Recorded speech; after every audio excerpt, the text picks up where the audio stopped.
Where is that? Let's go. Okay. Oh, we are live right now.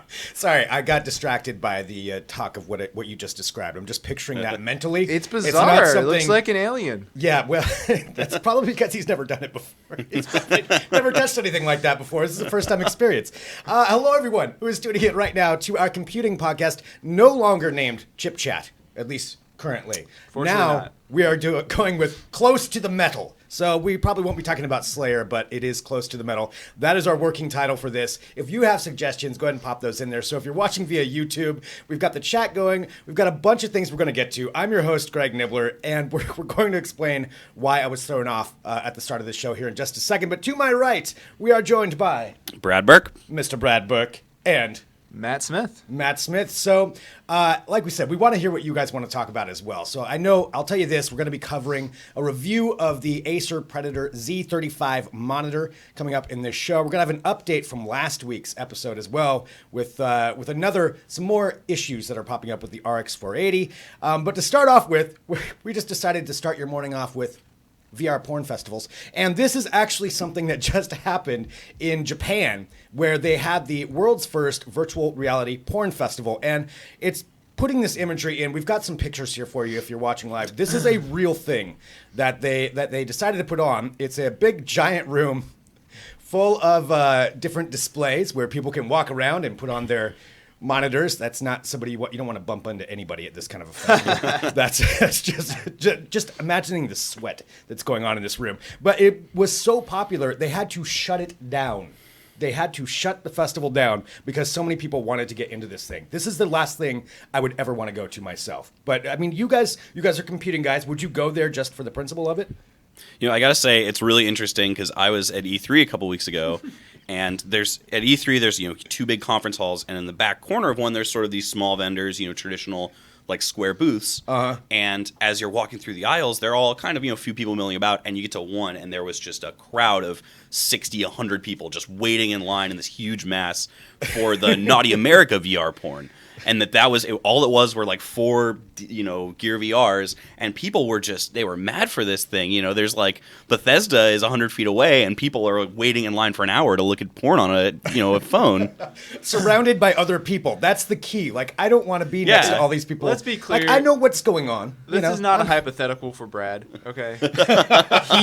What he skipped over there is that he went to the Naughty America. I tried. I wasn't going to wait in that line. At CES. We did go to one at CES. Yeah, we had met with them.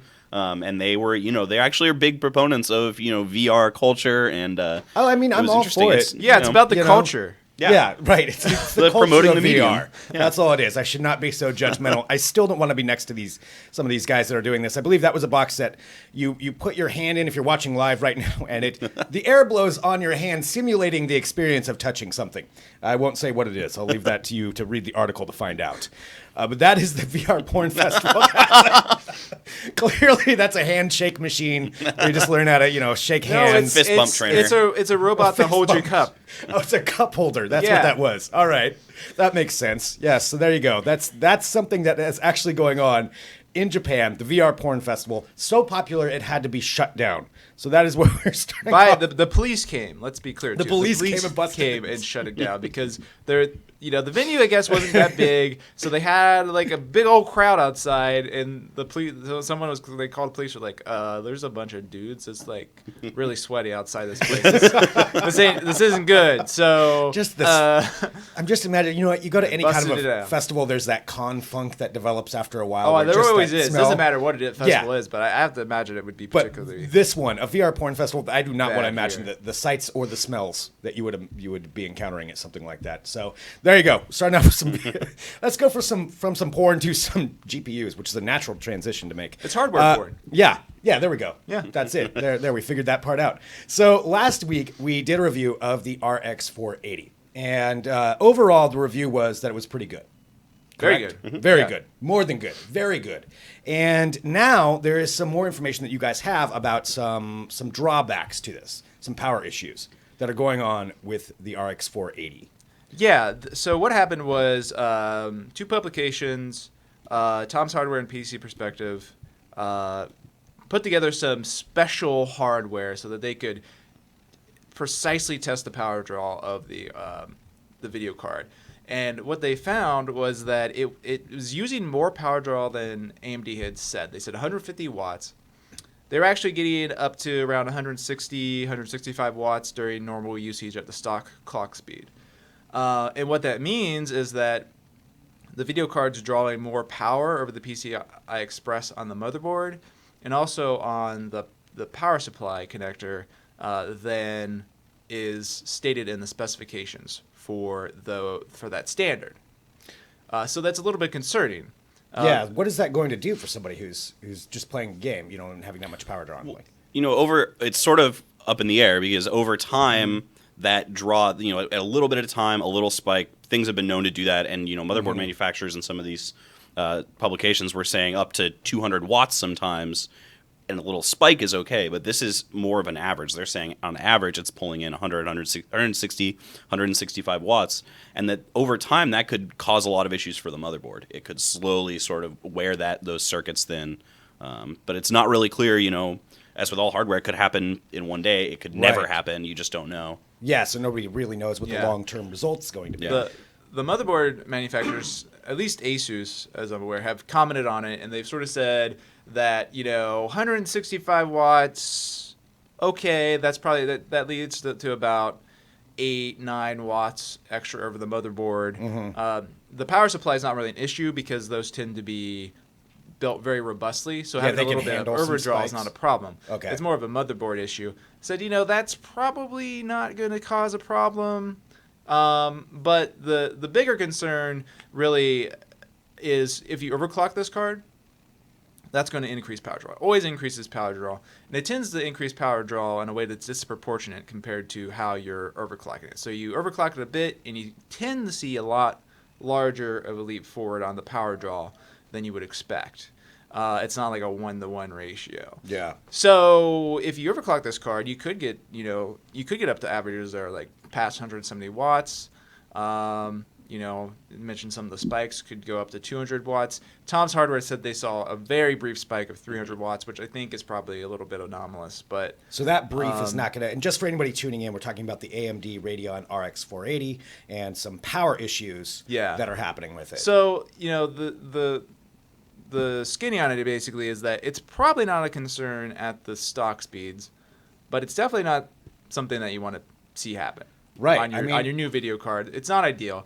The big issue is where this could put you with overclocking, and also where this might put you if you have like an older motherboard or like one that's not built very robustly. Yeah. Or you're running multiple cards. There was some talk of Crossfire. Yeah, if you're running multiple cards, that would lot of power over the rails than you should be. Over those PCI lanes than you should be. And especially the solution to this was a pretty simple one in that if they had put an 8-pin power supply connector on there instead of a 6-pin, they would have been able to put, I think it's up to like 200 watts over that single connection. Yeah. It's much, much higher, and they could have avoided this altogether. But how does a product make it that far down the line with that big of an issue to where this is something that could actually, potentially really harm somebody's computer? They're spending all this money on this, even though granted it's a moderate price for this good of a GPU, still, if I'm dropping a couple $100 on it, I don't want it ruining my $1,000 computer because of some power spike that could or could not happen. AMD said in their response that they tested it on their own and they didn't find that there were any issues, and now they're sort of doubling back on that and saying there are issues with the RAM itself, the memory on the chip that are pulling maybe more wattage. But they said, a lot of people, there have been a lot of cards where this hasn't been the case, and a few where there are. And I think it's more than that. It's that people don't have the equipment to test that. We don't have the equipment to test how much power a specific PCIe No, lane you is basically pulling. have to build a custom PCI bus.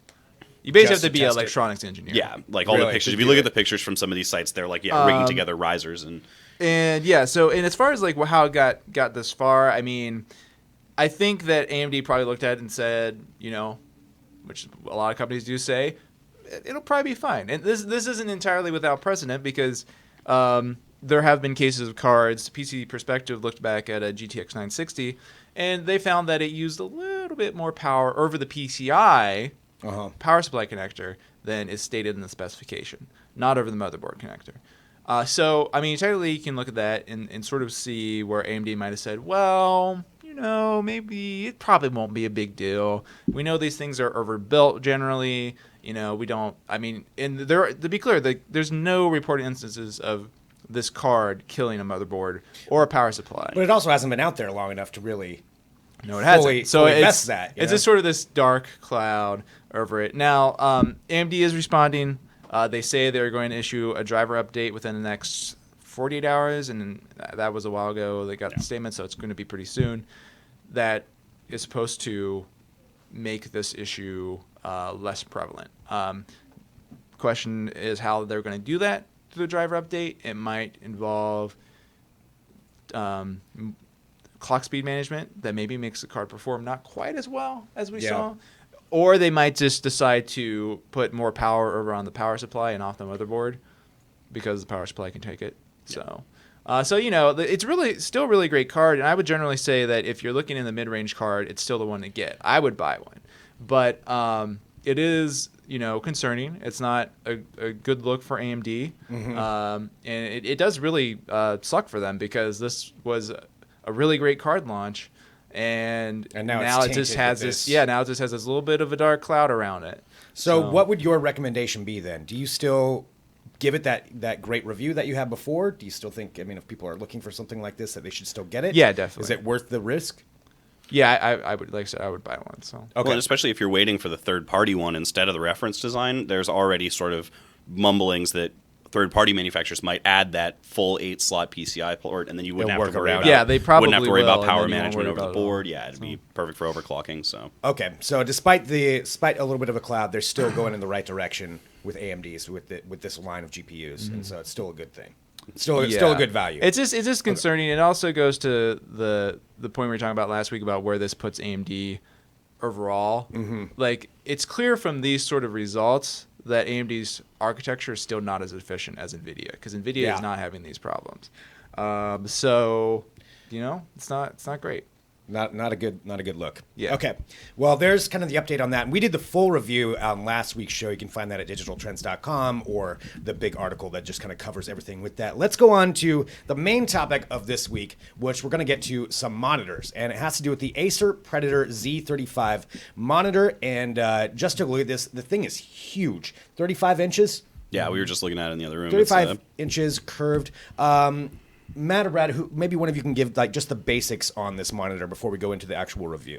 Yeah, it's so we reviewed a few of these ultra wide monitors, 21:9. It's a lot wider than you're used to from your standard 1080p or 1440p screen. This one's 2560 by 1080 with a 200 hertz refresh rate, which is just like sky high, highest refresh rate we've seen yet. And NVIDIA's G-Sync. So if you have a GTX card, you can use that adaptive refresh. It's it sits at about $1,000, which is not unreasonable for the ultra wides. That's where they kind of start in price, and they tend to fall to $700 or so after a little while in the market. Okay, so why? $1,000. That does seem like a lot, though, to invest into a monitor. Yeah. I'm not gonna lie. That's a lot of money. So what are we looking at here? What is it that they're trying to come out with that's better than everything else? How are they justifying $1,000? Well, the ultra wides themselves, I think I'm a big proponent of them. They're really immersive. Movies look awesome. Games are super wide. You get this huge field of view. But I think this one is really targeted at gamers, and it's targeted at people who are really serious about amping up their refresh rate, getting a really high frame rate in their games, and having like a really sharp, not sharp picture, but a sharp, response rate and quick movements and things like that. Yeah. The refresh rate is higher refresh rates translate to smoother gameplay. Yeah. And that's the bottom line. Yeah, maybe we can give just like a crash course for anybody who doesn't know about refresh rate, like why that's a good thing. Yeah, so the refresh rate is just how quickly, so 200 hertz, that means that it can refresh up to 200 times per second. So it's refreshing that image 200 times a second. Yeah, it can refresh up to that. And then it also has this G-Sync technology, which means that the monitor communicates with the NVIDIA video card, and the video card says, I'm putting out this many frames per second, and the monitor says, okay, I'm going to sync how many times I'm refreshing to that. So if you've ever played a game and you have, probably anyone who's played more than a few computer games has had this problem. You turn around your character, or whatever, and the screen just tears in the middle. Yeah. You see that little line, usually in the middle, horizontally. It just goes. It's really annoying, and that happens when the monitor is refreshing in between the video card refreshing. So you're getting like a stall each time. Yeah, the video card's coming out. It's in between doing 2 frames, and the monitor catches it at that moment, so it looks horrible. And monitors like this, they both completely fix that problem with G-Sync. They also are just like, they're just so fast that, normally, the normal refresh rate for a monitor is 60 hertz. So 60 frames per second, basically. And this is, over triple that. So that's just going to make things look incredibly smooth, and also lowers response times. So you get I'm not the kind of person personally that normally plays games and is like, oh, like that was too slow to respond. It feels funky. But some people are really sensitive to that. And this sort of monitor is great for that. Addresses those issues. Okay. And so it's got this great refresh rate. That's part of what gives it this dollar value, Yeah. Out there in the market. It's huge. It's 35 inches, which is, that's got to be one of the bigger ones out there, I would imagine. It's really hard to understand how big it is until you see it. Yeah, and I just saw it before we were going to bring it in here, but it's too big to set in here. So there's nowhere we could do it without just blocking all of us out and just be a monitor instead of Brad and Matt. But it is enormous. And I can imagine, you could use it for a lot of different things other than gaming. I like gaming, but I don't think I'd be a $1,000 investment kind of gamer. But multiple use just for workflow, having different things on there, movies, all of that.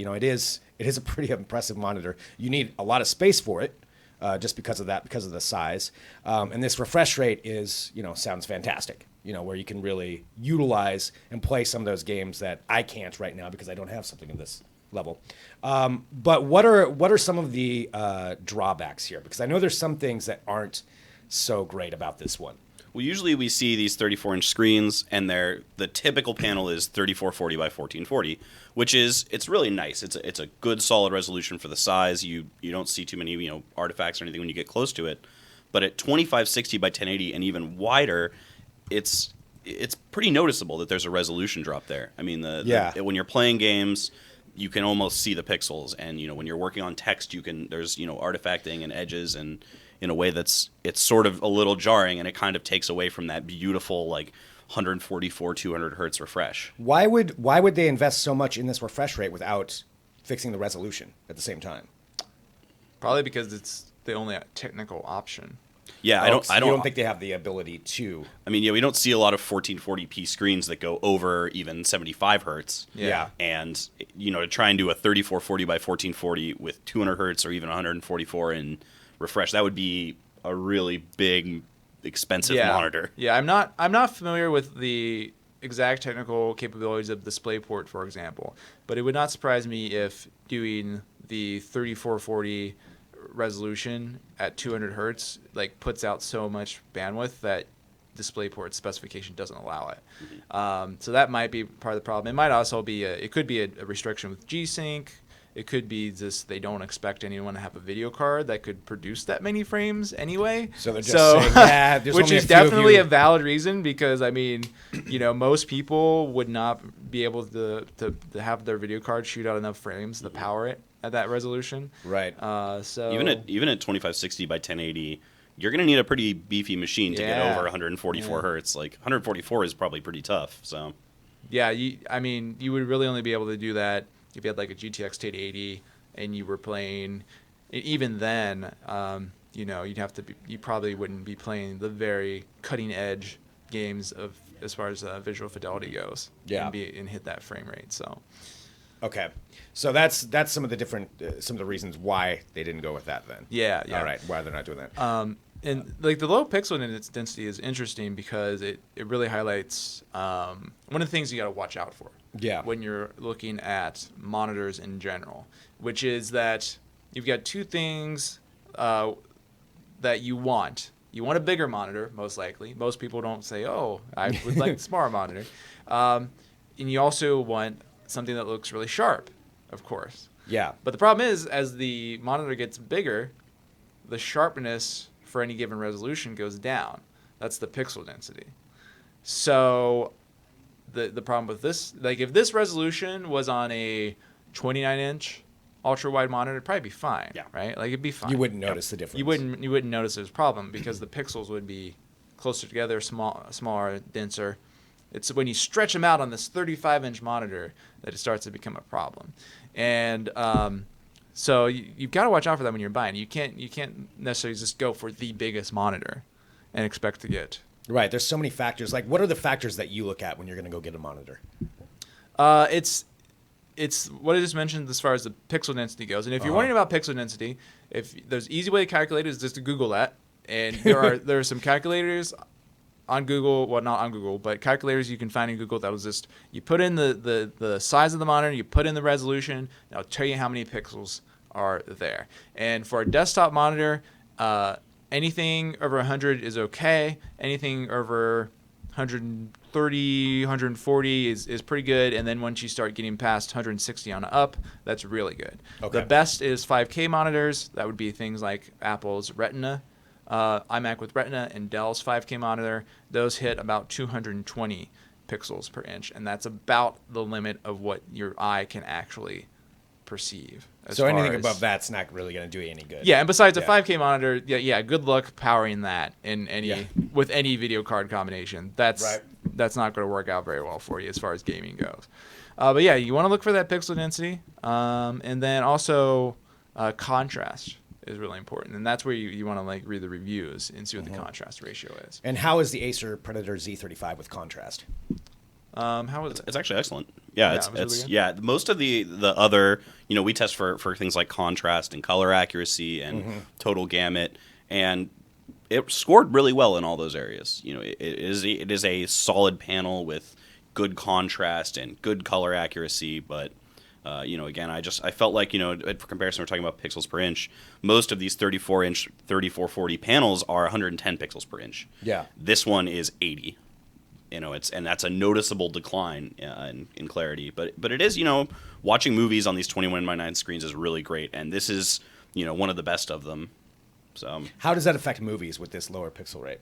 Are you going to notice anything with that? it's probably not going to be as noticeable with movies just because the content tends to be at 1080p anyway. Right. Like most of the time, you're not downloading 4K movies or even really 21:9 movies. But Yeah. I don't think it'll be fine. Okay. It's better than gaming. But $1,000 price tag. So with this amazing refresh rate, the poor pixel density, what are your thoughts on it? Would you buy this monitor? Would you use this monitor? I think I'd be more drawn towards one of the 3440 options. Yeah. Yeah, if I were going to pick one Now, up is for that myself. at the same price level, or is it? It's cheaper, and that's the big thing is that for $600-700 you're in on a 1440p 34-inch panel, and you're not going to it's only going to be 60 hertz refresh rate, but unless you're like a really serious Counter-Strike player or something, that's going to be totally fine. Okay. All right, Matt. Yeah, I would not buy it. It's just too low pixel density, and I, in particular, am really a critic of pixel density. So for me, to look at that monitor, it's just like you're a critic if it's not a good enough pixel density. You're not. Yeah, I interested. really these days, like if it's not 4K on a 27-inch monitor, well, a 32-inch is okay, but 27-inch monitor, then I'm not really happy because we reviewed a bunch of these 4K monitors now. Yeah. I know what it looks like. I know how sharp it is. I had a 5K Dell for like 4 or 5 months that I was using, and that was just like, it's like someone painted, your desk. Like the painter came in and was like, okay, yeah, I'm gonna paint your desktop right onto your display. And it's awesome. So to see something like this where it's 80 pixels per inch, it just looks like 5 years ago to me. And I can understand, again, like why they had to do it. Like they were clearly targeting something in particular, that being refresh rate. And there might be some people out there that are like, yeah, I really want that refresh rate, and I'm willing to make any sacrifices to get that. But for me, no. Not buy it. We got a question here in the chat, which if you're watching via YouTube, again, we're kind of wrapping up talking about the Acer Predator Z35 and some benefits and some not so, some worse things about it. And if you're watching this video, you can start this back over at when we're done here, and then you can see some more of the stuff that we were talking about. But a question here from Vivek, probably mispronouncing your name. Sorry about that. It says, so refresh rates matter for first-person games with a lot of action? ? So is that true? Is refresh rate, if you're a first-person gamer, would refresh rate be a very important thing to have? At least in my mind, I feel like the games that really benefit from a super high refresh rate like that are games where twitchy movements, really close calls, things like, especially I brought up Counter-Strike. That's a game where like it comes down to the microsecond, like who's firing when, and having that perfect display, that perfect refresh rate, and also having that extra wide field of view could be really beneficial to someone. It could be really appealing to somebody who is like very serious about that kind of, maybe like racing games too might, but even that they probably look really nice on a 200 hertz screen. I haven't played, like Dirt or something on there, but yeah, shooters are a good selection for a high refresh rate screen, definitely. I would say basically any game where it's fast paced, game that I play a lot where I really like having a high refresh rate is Diablo 3, which it's not a competitive game. There's no competitive mode in that game. But it's super fast paced. All the animations are fast paced. You're running around all the time. And so if you have a low refresh rate or you have any kind of tearing, like it's super noticeable in that game. You are going to see it. So having a high refresh rate is really beneficial in that. I imagine also, you might see something similar in MOBAs, like probably you would appreciate the extra smoothness that you would get. I don't know if it would even be a competitive advantage necessarily, but I think it would like make your experience a lot better. Yeah. So, although it is worth noting that a lot of MOBAs and RTSs alike tend to ban the 21:9 resolution. Yeah. Which is sort of like, it's sort of another part of the being the ultra wide. That's what we didn't talk about. Yeah, like Overwatch still doesn't have 21:9. They said they're bringing it in though. This They is say something they're that I've bringing been it in, complaining but- about, that Overwatch would be this perfect game on these big wide screens, But they don't have but they don't have it right now. They did during the beta, and now they're saying it's not technically possible, but now they're saying it is. So, but it is sort of, on a game by game basis. But I would say most games support 21:9 now, with the exception of some games that purposefully block it out, like StarCraft 2. If you were playing competitive StarCraft 2 and your screen was 3 inches wider on each side, you have a huge advantage. Yeah. Oh, that's what I want. I want Yeah. to be able to, I know everyone would want it. Yeah. Be a I great want way the to sell advantage. those monitors. Maybe Blizzard should call up Acer. Have a little partnership going. Well, the key is, how does porn look on it? I think that's what everybody needs to know. It would be extremely immersive. Very immersive. Yeah. All right. So Great there's curves. the answer. All right. Well, this has been our show, Close to the Metal. Working title. We're talking about different computing things that are going on, different issues, different hardware that's coming out. There's going to be a wide variety of topics. But we do this live here at Digital Trends every Wednesday at 10 a.m. And we want to know your questions. If there's something you guys want to hear talked about, send us an email, podcast@digitaltrends.com. Let us know. And if you're just tuning in right now and watching live, go ahead and restart this when you're done, because we covered some other topics too, including, again, a VR porn festival, and also some updates to last week's talk about the RX 480 GPU and some power issues that are going on there. So go ahead and restart that, and thank you so much, everybody, for tuning in. This is a lot of fun. It's our second episode, so we're going to be having more of these coming up, and we will talk to you next week with another episode.